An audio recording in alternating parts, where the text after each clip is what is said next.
వస్తే గిస్తే ఫిల్మ్ ఇండస్ట్రీలోకే రావాలి. ఈ మాట మాది కాదు. సినిమా ప్రపంచంలో పుట్టి రంగుల కళను కళ్లకు అద్దుకున్న మెగా డాటర్ నిహారిక నందమూరి వంశాంకుర మోక్షజ్ఞ చెబుతున్న మాటలు. నిజానికి ఈ మాటలు ఇప్పుడు చెప్పేవి కావు. చిన్నతనంలోనే వారి మనసులో బలంగా ముద్రించుకున్నవట. అనుకుంటే అనుకున్నారు, కానీ వీరిద్దరికి లింక్ ఏంటి అనుకుంటున్నారా? ఉందండి. మెగా డాటర్ నిహారిక, నందమూరి మోక్షజ్ఞ చిన్నతనం నుంచి మంచి ఫ్రెండ్స్. అయితే ఈ విషయం ఎక్కువ మందికి తెలియకపోవటం విశేషం. ప్రతి ఒక్కరూ చిన్నతనంలో డాక్టర్ అవ్వాలి, ఇంజనీర్ అవ్వాలి అనే కలలు కనడం సహజం. అయితే సినీ ఫ్యామిలీకి చెందిన ఈ ఇద్దరూ మాత్రం ఖచ్చితంగా సినిమా ప్రపంచంలోనే అడుగు పెట్టాలని అప్పట్లోనే ఫిక్స్ అయ్యారట. సినిమా అంటే ఎంతటి రిస్క్ తెలియనిది కాదు. ఒక్క ఫ్లాప్ పడితే చాలు, జీవితం తలకిందులు అయిపోతుంది. అటువంటి రిస్క్ను కూడా ఛాలెంజింగ్గా తీసుకోవాలన్నది వీరిద్దరి ఉద్దేశ్యమట.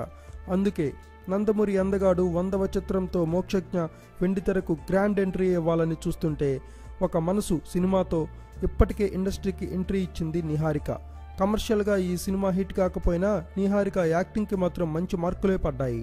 మరి అనుకున్నదే తడవుగా ఇండస్ట్రీ ఎంట్రీలు ప్లాన్ చేసుకున్న ఈ ఫ్రెండ్స్ ఒకే సినిమాలో కనిపించే ప్రయత్నం చేస్తారో లేదో చూడాలి. Thanks for watching. Please subscribe our channel.